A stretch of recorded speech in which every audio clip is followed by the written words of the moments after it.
Friends, I welcome you to my channel. Before listening to this story, I will ask you to like and subscribe. It is not difficult for you, but it is pleasant for me. And we're starting. Tom was working on new test data. It was boring and time-consuming, but it was the meat of all the work he and his team had done on the test car over the past month. So whether he liked it or not, he collated and grouped the information for analysis. His phone beeped from a text notification. He saw the screen flash, but didn't pay attention to the sender's name. It took several minutes before he saw a pause in the data and looked up from the monitor. He picked up his phone and looked at the notification. It was a number that was not registered in his contacts, and although the area code was local, he did not recognize the number. For a moment he was going to delete it as spam, but then he thought he should just open it and see if it was from someone on the team whose phone number he hadn't saved yet. He clicked on the text and a message appeared on the screen. At first he was confused. Who could have sent him the image? He read the message. Look carefully. You still have time. At Bradley's. 1800 hours. He read it again. He thought for a moment, then chuckled slightly. It's not often that you make love to a wrong number, and was about to delete the message when he looked at the picture again and his heart stopped. He read the note again. Bradley's was the local pub, but not the one he and Tanya had been to. He was in the next town. But why was Bradley's at 6 in the evening? Because Tanya was on her way to Boston? Her team was preparing a big offer. The presentation was scheduled for Monday afternoon. The whole team arrived today, and tomorrow they were supposed to meet to finalize the proposal, and on Sunday, to hold a full parade run before the real event. Tanya was one of the leaders, so of course she was there to prepare. It was 5:15 p.m. She was supposed to land in Boston at 4:30. She usually called when she landed, but it was reasonable to assume that she was busy packing up the team and all their gear and heading to the hotel. He thought about calling, but decided to answer the message first. Nothing original, but it is quite expected. Who is this? Where did you get this picture? Should I meet you at Bradley's? He started packing for the day. He decided that he would go to Bradley's. He was going to get an answer one way or another. He texted Tanya, "How was the flight? I'm going to get something to eat. Call me when you're free." He was going to keep a low profile and try to figure out what was going on. He was walking to his car when his phone beeped again. Tanya, he thought, and opened the phone. The message was a reply from a mysterious caller. "I'll be there, but I'm sure you'll find someone more interesting there than me." His head was spinning now. He opened the maps on his phone and walked briskly to his car. It was a 30-minute drive to Bradley, and it was 5:40 p.m. He will get there shortly after 1800 hours. He had no idea how critical time was, so he would go straight there and hope that he would be in time for someone who, according to the author of the message, would be interesting to him. On the way, his phone rang again. This time it was Tanya. "Crazy time with the team. I'll call you later before going to bed. I love you." He didn't think anything about it. Their conversation would take place later. He was more interested in the meeting at Bradley's and how the author of the message got such intimate information about his wife. His heart was beating at a mile per minute when he pulled into the parking lot at 6:12 p.m. The author of the message did not give him the slightest hint of who he was looking for, so he assumed that whoever wanted to meet him here knew him and would get in touch himself. But it was the comment that someone more interesting was there that caused him the most concern. The author of the message clearly knew something that he did not know, and he felt that he was being set up, but he could not think of any other way to figure it out. His insides were in turmoil because of the photo. He trusted her completely, and their life was wonderful, or so he thought. He stepped inside and turned his gaze to the dim lighting. Not knowing the pub and its layout, he stepped aside from the door for a moment and examined the situation. There was a large dining room in front of him and a bar to his left. He went to the bar, found a seat at the end and sat down. The bartender had just finished fulfilling the order of a well-dressed customer and came over to take his order. He asked for a draft and turned around to look at the dining area. His attention was caught by a man who had just taken his order and was walking across the dining room floor to a table full of smiling people. Then he saw what the author of the message was hinting at. Tanya was sitting at the table, accepting a drink from a well-dressed man, smiling and dressed to impress, in her LBD, little black dress, a little black dress, and pearls. He was on autopilot. He got up and walked over to the table where Tanya was sitting. He was 2 steps away from her when she saw him. Her face turned from an open smile to a scared look. He didn't slow down. When Tom came to the table, he grabbed the well-dressed man's hair with his left hand. He jerked back sharply, and the well-dressed man dropped the drinks and staggered back, losing his balance and crying out in pain. When he dragged the man past him, he released his left arm and prepared to deliver a right punch to the face, but realized that the man's backward movement was too fast, and he left the kill zone, falling on his ass before Tom could engage him in battle. He took one step towards him and recognized him. "Don't get up, Pete," Tom said. "I'm serious." Pete, who had been well-dressed before, looked up from his drink-soaked suit, which lay in a crumpled heap at Tom's feet. He nodded, but did not move or speak. Tom looked back at Tanya. The whole table was silent. He recognized several people. They were all part of Tony's team and came to his house to eat and get together. Loyalty to the team probably trumps infidelity, he thought. Except for one person. Someone sitting in front of him at that moment was there, knew the truth, and decided to tell him. He thought about finding out who it was, but only for a moment, and then decided that it was not worth continuing. "I'm going home. If you're counting on any chance of saving our marriage, you're coming home now." She nodded and started to get up, but he raised his hand. "You'd better give me a minute to leave."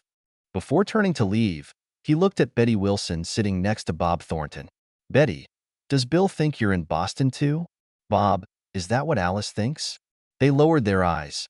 They couldn't meet his gaze, much less answer his question. Is the whole team making love? He thought. Unfortunately, he knew that at least one of them was. The way home was automatic. He seemed surprised when he found himself in his driveway without even realizing it. He entered the house, took a beer from the fridge, and sat down in the living room. He knew Bill Wilson and Alice Thornton. The other two couples, he didn't recognize. There were 4 couples in total. He was debating whether to call Bob or Alice. He realized that he didn't want to talk and didn't know much, but at the same time, Betty and Bob were lying and assessing the situation. He decided to write to them. He quickly sent a note to both of them. "I just learned from Tony that the team's travel plans seem to have changed. You'd better call to find out the news." Well, now they knew something had happened and could decide whether to investigate it further or not. At least his conscience was clear. About 20 minutes had passed when he heard the garage door open and Tanya drove into the garage. He was waiting in the living room. She came in, still wearing her LBD, but without her come-and-use-me shoes and jewelry. She seemed calm as she entered the living room and sat down opposite him on the sofa.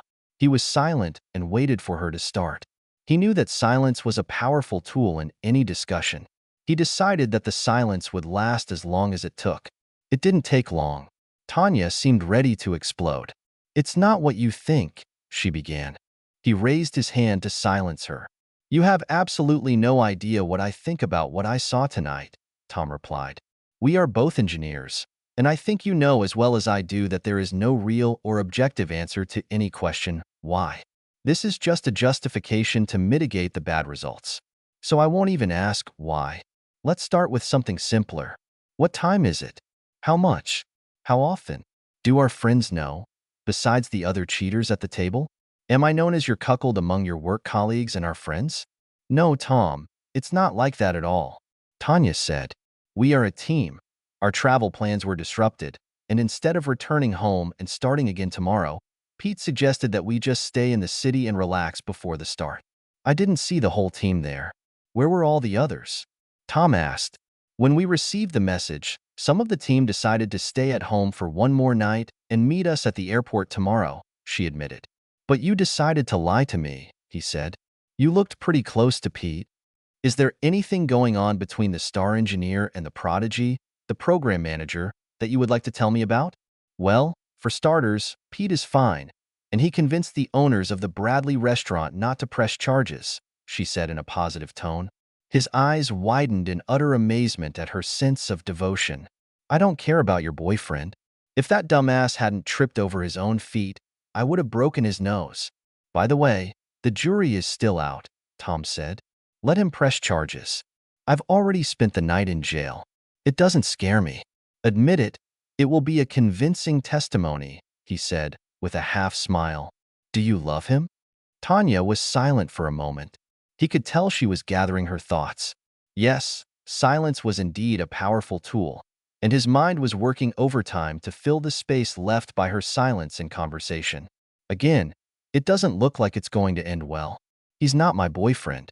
Absolutely nothing is happening. Yes, I should have told you about the trip plans, but it seemed like such a small thing.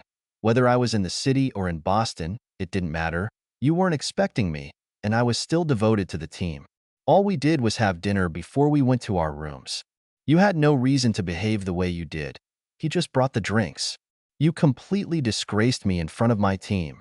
Now she was in full bluff mode, trying to figure out if she could bluff and turn up her nose. He opened his phone, called up a message, and slid the phone across the coffee table to her. He could tell from her expression that she remembered the photo and the circumstances and realized that it was impossible to deny it. She started again, this time without further ado. He picked up his phone from the table, launched the voice recording app, and put the phone in his shirt pocket. Tom, our team, she searched for the word, very united in many ways. Most of us. Then she continued. We have a small group that meets regularly. They were all at Bradley's. We were the ones who carried the bulk of the worries of preparing the proposal. You know how much time I spent preparing our proposal. I do not know how it started. It was somewhere after Pete took over as prime minister. We worked closely together, and he attracted me, and it just happened, Tanya said. There's no why, he reminded her. Making love just like that doesn't happen. First, you need to take off your clothes. There are a lot of conscious decisions. We both know that. So don't insult me, please. So, almost 6 months, he answered one of his questions. That's when Pete signed the contract, right? She nodded. The team? He began again. All of you. He dismissed the thought without giving it a name. I mean, are you all together? She nodded again. Yes, Pete said it's good for building trust and team dynamics. Is that what he said to convince you all to start a company team? Now you're being rude. It's much more than that. I feel such a connection with Pete and my team, much more than ever before. Tony's bravado was making itself felt again. He had a bad feeling that nothing good would come of it. Unfortunately, you will be able to see some personnel changes in your team, Tom said. What did you do? Tanya gasped. Tom, if you tell anyone else, it will ruin even more lives. Let them decide for themselves. We have to accept it. Tanya, you should know that I cannot be complicit by my silence. I like Bob and Alice. In fact, I like them a lot more now than Betty and Bill. He added, I wrote to them that the plans for the trip seem to have changed. How your friends will respond to their spouses and how their spouses will accept these answers depends only on them. I can sleep peacefully with my decision. Tom, we have the most productive team in the history of Cramerica Incorporated. She almost shouted at me. And you've benefited too, mister. Just because we had team planning meetings on Wednesdays doesn't mean you missed everything. So, I've used my team a little bit before, and you never knew. That photo you showed me, do you want to know about it? Now she was laughing at him. It was right after Pete fired his charge at me. The one you don't see is Betty. If you don't know about it, then it didn't happen, right? His jaw dropped when he heard about the extent of the deception and the depth of his ignorance. So now, just because you know, and just because your poor ego is hurt, you want to trivialize everything that my team and I have achieved? Tanya hissed. She was getting angrier and angrier. It turned me on. Tom felt his heartbeat quicken as Tanya continued to defend the driving force of her team, and he also became more and more angry. For a moment, during the ride home from Bradley's, he thought that if it was only once with Pete, then maybe he could forgive him. This thought has long since died a bloody but quick death. He didn't need to hear any more. He didn't want to hear any more, but she continued. No, sir, we will not let you get away with responsibility. You should text Bob and Alice back and tell them that you've heard from me and we're stuck in Atlanta, but we have tickets booked for the morning. This is a story that Betty and Bill are going to use, and you're going to support them. So help me. She shouted. There are tens of millions on this deal, and your grievances don't mean shit. Send a message, and then we'll talk about what to do next. What's next? There won't be any more. You're leaving. Right now. You, your sick team, and your leader, Pete, can continue as you wish. We're done. I'll find a lawyer this week and sort it out. It's a simple 50-50th split. You keep your pension. I keep mine, Tom said. Go away. You have reserved seats in the city. Use them. Go to Boston and win another amazing victory for you and your team. Tom, please send these messages, Tanya said, in a much softer tone, pleading with me. If we lose Betty or Bill before the presentation, the company could lose millions. You and I, we could lose tens, maybe hundreds of thousands in commissions and bonuses. Please, Tom, don't let any unjustified concerns about casual lovemaking get in the way. Pete says I'm on a fast track to becoming an executive director. I just need to keep working as we do for a few more years. Don't you want this for me? For you? What is it? She asked. Tanya, just go away. He just had time to say how he was hit hard in the back, and the wind knocked all the strength out of him as he continued to lie on the floor with a knee in his back. Don't hurt him, Tanya said. Too much, she added. So the jury still hasn't concluded that my nose was broken, has it? Pete said, bending down and putting his face next to mine as I lay pinned to the floor. Tony must have a transmitter, Tom thought. Now I know whose team she's fighting for. Let's see whose nose gets broken, Pete grinned. Take his fucking phone and type these fucking texts from him. We don't have time for this shit. Someone picked him up from the floor. Only one person. He deliberately pretended to be offended, forcing the guy behind him to put a lot of effort into getting him to his feet. This gave him some necessary information. His opponent was a weak office bastard and wheezed from the effort it took to get Tom to his feet. Tom was getting his breath back after being made a punching bag and getting back into the game. Unlike Pete and his team of well-groomed salesmen, Tom's team worked in the field, in the 160th SOAR Detachment from Fort Campbell, California. Oh, his group of engineers wasn't even close to their league, but after spending time with the crews during test missions, the team was invited to work out their bellies from the Pillsbury test, under the guidance of some tough guys who flew missions on planes modified by his team specifically for them. If these people appeared on your doorstep, it meant that they had been sent there, and your days on Earth had come to an end. Tom and his team created the devices needed to get into hot spots and, more importantly, get out of them. Tom's team was proud that their modifications helped complete the mission and bring everyone home. The guys from the 160th and their scary passengers were very grateful to Tom's team for the hard work they did to make their gear work, and the scariest guy in the group was Staff Sergeant Troy Baker. He was well known to those who lived in his world. Everyone, from tramps to birdcatcher colonels, eagles are depicted on the colonel's shoulder straps, showed him the respect he deserved by accompanying his people on missions around the world. He was well known for never leaving anyone unattended.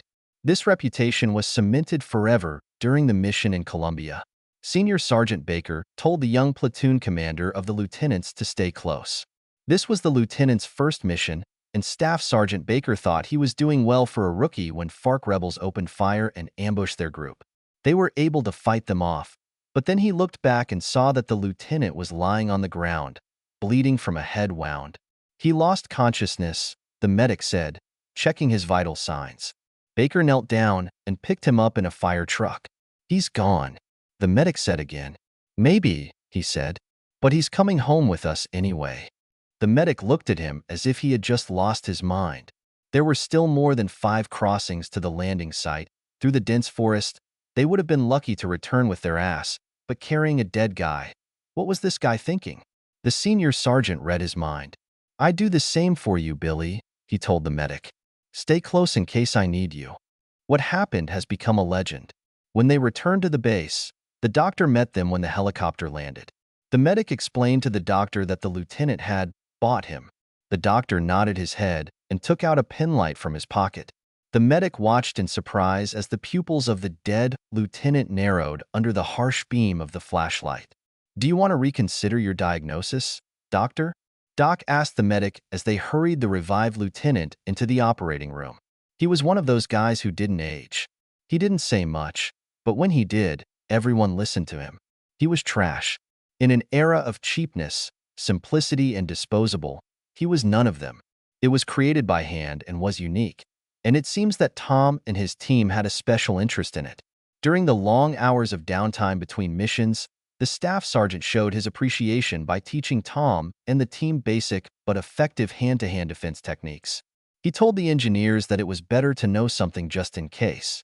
I know that the biggest threat you can face is a jammed copier or an unpleasant paper cut, but if you stay in this business, then you will have to visit some colorful places. So now, if you happen to meet one of the local colorful aborigines, you will have something useful to rely on, Senior Sergeant Baker explained to the group. But let's hope that a paper cut is the scariest thing you'll ever have to face. Tom allowed his breathing to become more controlled and leaned on his captor again, allowing him to think that he was holding Tom in his arms. He recalled more and more of the fighting techniques that the senior sergeant had shown them. You may find yourself in a position where there's not much you can do except take the punches. It sucks, but it happens. The main thing to remember is that even when you are beaten, you can still fight back. You just need to be smarter than the one who beats you. Tom remembered the lesson and leaned back against his captor, passively resisting and draining the strength of a single man. "Give me the phone, Tom," Pete said, looking him straight in the eye. "Forget that macho guy shit, Tom. You're just another weakling and a nerd. Do what we ask, and maybe you can use Tanya when the team won't use her. Don't forget about all the toys you can buy with her bonus.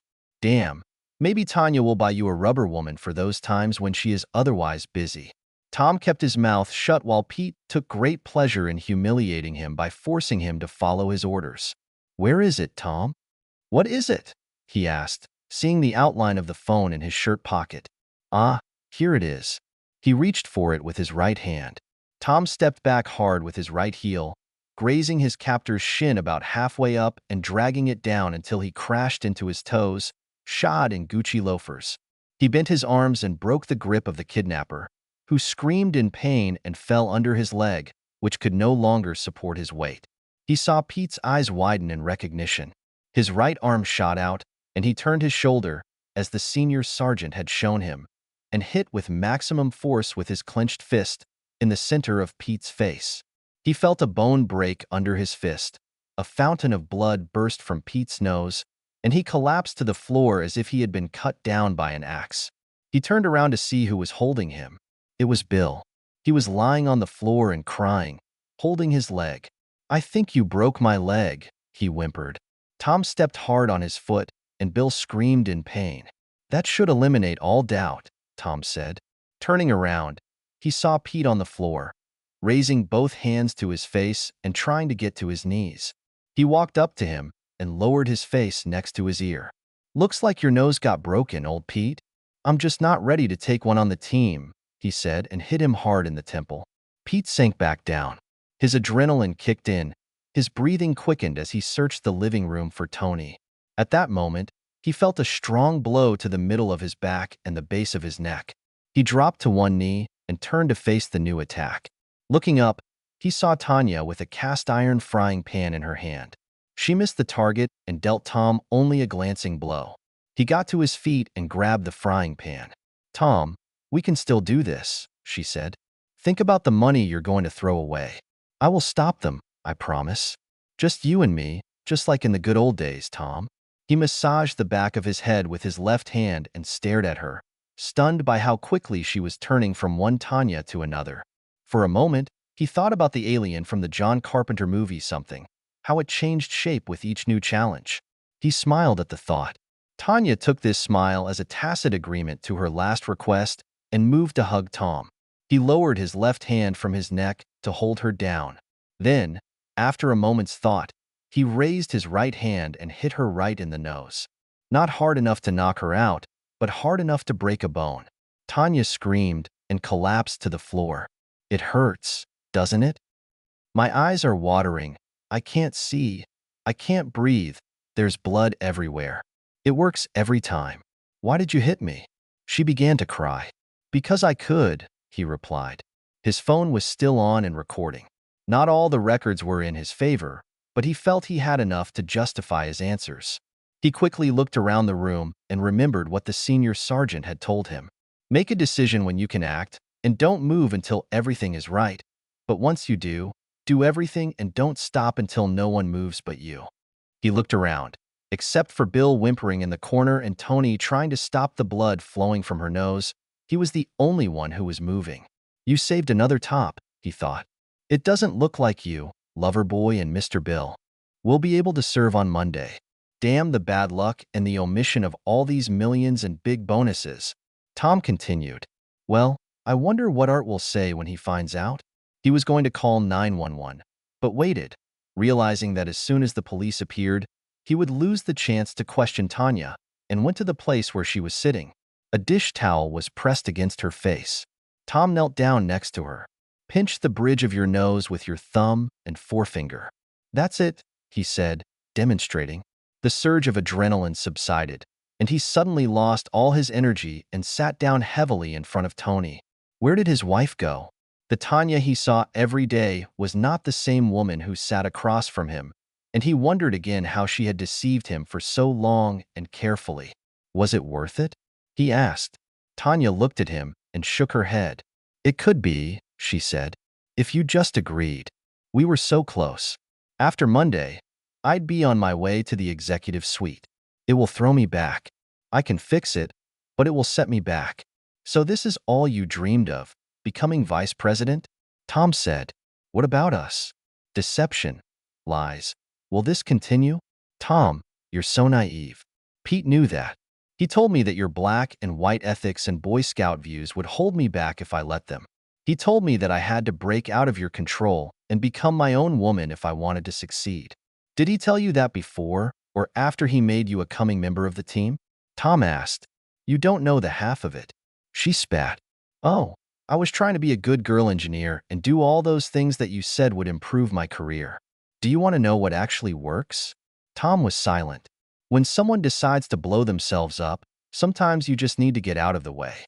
He was still recording. Well, I'll tell you, my loving husband, all these things that you told me didn't work. I went out of my way to ensure that all my assignments were completed on time and within budget, and all I got was a few, well done, girl. It wasn't until Betty took me aside that I learned what a woman really needs to do to succeed. Trust me, using your way to the top works, and it's much easier and much more fun. So this was before Pete showed up? Tom asked. Oh, for a smart engineer, you can be awfully slow sometimes, Tom, she said. Wait, are you also making love to the boss? Art? Art Vandelay? Tom asked incredulously. Yes, Tom. Art, Pete, Bill, and all the other team members who can help me in my career. Even now, if you think you've thought of everything, we told Art where we were going when we were heading here. He's assembling the rest of the team now. They will be given a legend about our absence. They'll have to make the move without us, but I think the extra effort we put in with their purchasing managers will pay off. Do I really want to hear this? He thought. Oh, what the fuck? Why not? Extra effort? Tom prompted. You've always been a proactive person. It was so easy that I don't even want to call it an effort. She laughed. She continued. At the bidders conference, it was so easy with men that we had to show a little more ingenuity with Brenda, an exemplary woman on the selection committee. It's funny that I can even seduce a woman, but I had to bring in old Pete as a kick. She was situationally bi-curious. As far as I remember, her situation cleared up around the same time my tongue started caressing her ass. And if we take into account the promises that after the conclusion of the contract we will start working together, then yes, the selection committee is in perfect order. Then why all this? I mean, if everything is blurred, why all these forceful methods? Tom asked. It was Pete's idea. Dumbass. I told him to cool off, that I would come home, suck your dick and be back in time to catch the flight, but he wanted to play the alpha male. Look what it's given us. As I said, it can be fixed, but it will set me back. You wouldn't buy me that cheap, he said. Maybe not, Tanya replied, but I would have flown anyway. Well, you're definitely not going to fly now, he said. Remembering that Pete seemed so knowledgeable, he decided that Tony should have a transmitter with him. Art, are you listening? I'm going to call the police now. I'm sure there are several criminal offenses involved, and we haven't even started down the rabbit trail of fraud. It's a federal contract, isn't it, Tanya? Tom asked rhetorically. Yes, the feds are not really watching for, as you put it, additional efforts. I'm sure you have excellent lawyers and all that, but maybe there is an alternative? He left it alone. A moment later, Tony's cell phone ringtone started playing Hail to the Chief. Art, she asked into the phone. Of course. I'll turn on the speakerphone. Tom? Art's voice came over the speaker. First, Let me apologize to you. Pete's actions were a gross oversight.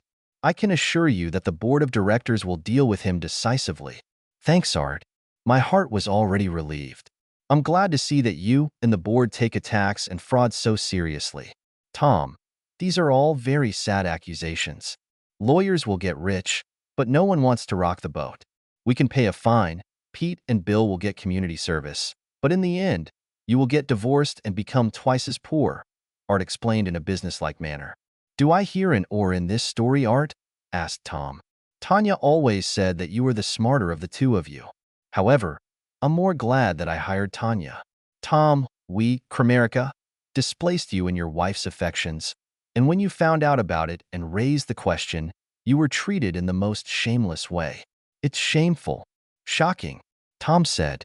Tom, Art continued, instead of calling the cops, as you put it, we could come to an agreement. I just sent a picture to Tony's phone. Well, not me, but one of my technicians. They told me that they disappear after watching. Look, perhaps this will restore goodwill. Tanya opened the picture and turned the phone towards Tom. He saw the inscription, Bank of Grand Cayman, and a number with a number. A very large number. And when will this be introduced? Tom asked. It's already there, Tom. You have an email with the account number. It's been a very bad day for you, Tom. It may be difficult for you to make a decision, and I do not discount emotions. Tanya is a very desirable woman. But anyway, you can't take emotions to the bank, can you? You can't, Tom agreed, adopting Art's manner of speech. Kramerica will cover the costs of your divorce. You will never be able to reconcile. I think we all understand that. Tanya will apply. She will demand her personal belongings and a pension. He thought for a moment before answering. On the one hand, he could take a principled stand, expose the whole dirty story and let the chips fall. On the other hand, he could have just walked away. Art had just given him 5 million reasons to do just that.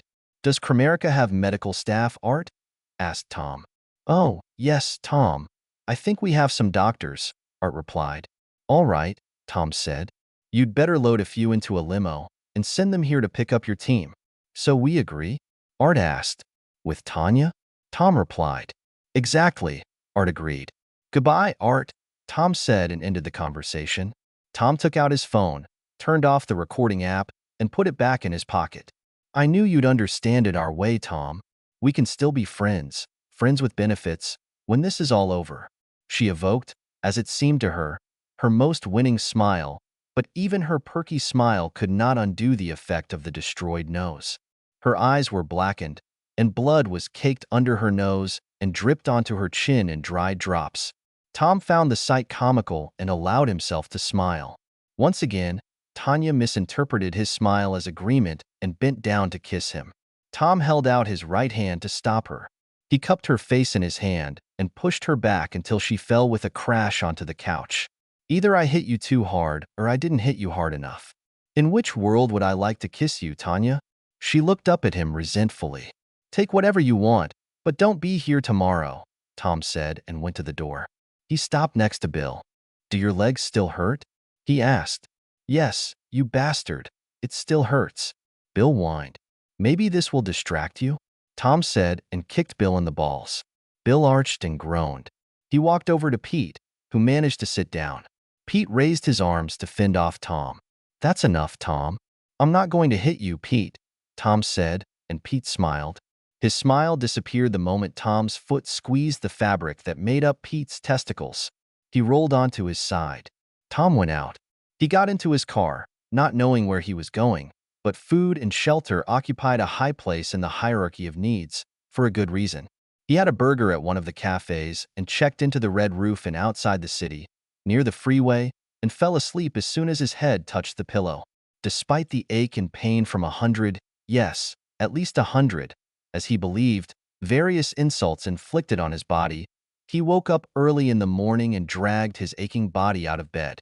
He was making coffee in a motel room when his phone beeped, and he reached for it. It was a message from that number. He opened it immediately. I'm sorry about yesterday. I can meet you.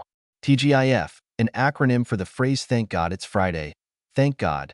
Today is Friday. An American restaurant chain, at the mall, closer to noon. I invite you to take a seat at the bar. I'll be there. He wrote a reply message and poured lukewarm brown water from the decanter of the coffee maker into a paper cup. Yes, I'll be there, he thought, and set up his laptop. It's time to start online banking. In college, long before meeting Tanya, Tom had an economics professor who recommended having at least one offshore account for a rainy day fund. He had nothing to lose, and with the help of the professor, he soon became the owner of a brand new bank account in the Caymans. It was his fuck you foundation.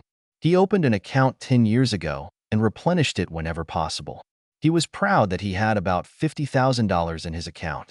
Well, his fuck you foundation should have received a serious boost in development. Tom opened each bank's secure website. With the help of a password and a few keystrokes, he transferred most of the Cramerica payment to his personal account. He left $100,000 in the original account. He took a shower, changed his clothes, and prepared to go to a meeting with the mysterious author of the message. Tom logged into TGIF just after noon. When he entered, he saw a man waving at him. He looked about Tom's age, was handsome and well-dressed. Tom walked over to him. "I think you sent me a message," Tom said, sitting down. "I'm sorry that everything turned out this way. I do not know if there was any clean way to tell you," the stranger began. "Why don't you start with who you are and how you're connected to Tanya?" Tom replied. "I was on the team. I left the army after 8 years of service. I was wounded in battle, recovered for a long time, and was demobilized for medical reasons. I joined Cramerica about 6 months ago. I was assigned to Pete's team about 3 months ago. I was telling a friend about my job and mentioned that I work for Tanya. When he asked for her full name, we found out that we had a mutual friend, and he asked me to look after Tanya as a favor. Everything was great at first. I was warmly welcomed by the team. It wasn't immediately clear why," he began. "Tanya came up to me about 2 months later. She's very attractive and, persuasive, but when I asked her about the ring, she just smiled and said you didn't mind. I didn't agree and said so. This marked the beginning of a deep freeze. After I turned her down, I got all the shit assignments and nothing but grief from Pete. I called our mutual friend back and told him that Tanya had approached me. He told me about you, and that it seemed to him that pimping your wife for money was not in the spirit of the man he knew. He thought there was more to it than Tanya was saying, and that you should know. Pete sent me a picture when they were trying to get me on the team, so I could count on a prize if I agreed. Let's just say I disagree with their methods. I think I'm a straight shooter. I quit yesterday and sent you a message." "Our friend?" Tom asked. "Troy Baker." "If I hadn't met Troy," he replied, then paused for a moment before continuing. "Let's just say he helped me out of a scrape when I was a green lieutenant. I owe him a few favors." "We both have to," Tom agreed. "What are you going to do?" the stranger asked. Art, as it were, outlined all this to me. I could get the cops involved, and yes, Bill and Pete and even Tony would have problems with the law, but with his lawyers, it would all end in nothing. We made a deal. You might think that I'm for sale, and maybe, to some extent, you're right. But they stole the only irreplaceable thing I had. If I can't make them pay legally, then at least I can make them pay. It won't bring Tanya back, but I think I may find that she's less indispensable than I thought. I have a trip planned. Tell Troy thanks for everything. I'm not going back to work. And you? Tom finally asked. Well, Troy always spoke highly of Baxter Incorporated, and now that you're gone, they might need another engineer. I think you'll find that they do things a little differently at Baxter. You might like it better. The job is difficult, but the additional benefits cannot be compared to what Tony's team offered. Tom smiled. I think I can handle it. The stranger stood up. Tom did the same. They just nodded to each other and left without another word. On Monday, Tom had just checked in for a flight to Costa Rica. Tamarindo would be a good place to unwind a little, he thought. He headed towards the security service and saw a mailbox ahead.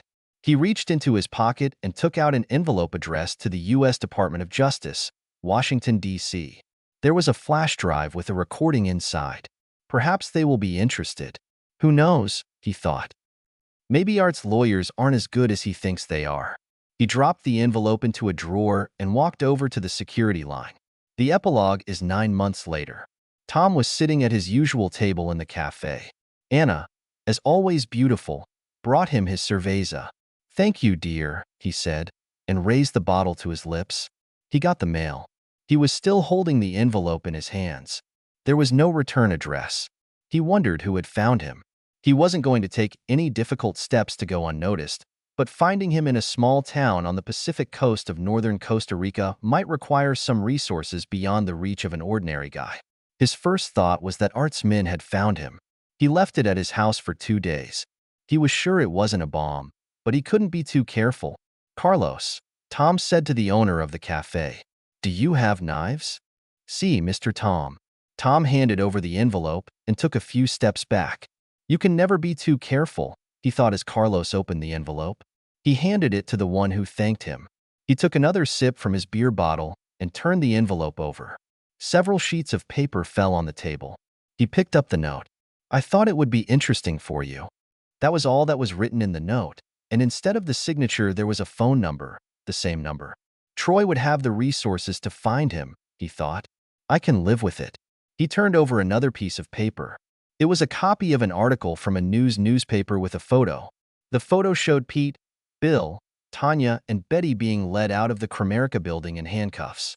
The headline of the article read, "4 accused of multimillion-dollar procurement fraud." He smiled. Maybe Art's lawyers aren't what he thought they were. He told himself, a habit he'd picked up since his Spanish was weak and English wasn't widely spoken.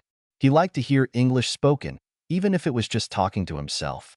"Anna, another beer, please?" He held out his empty bottle. "See, Mr. Tom." "Thank you, Anna," he said, accepting the beer, taking a sip and looking out at the deep blue Pacific Ocean. "Who is Tanya?"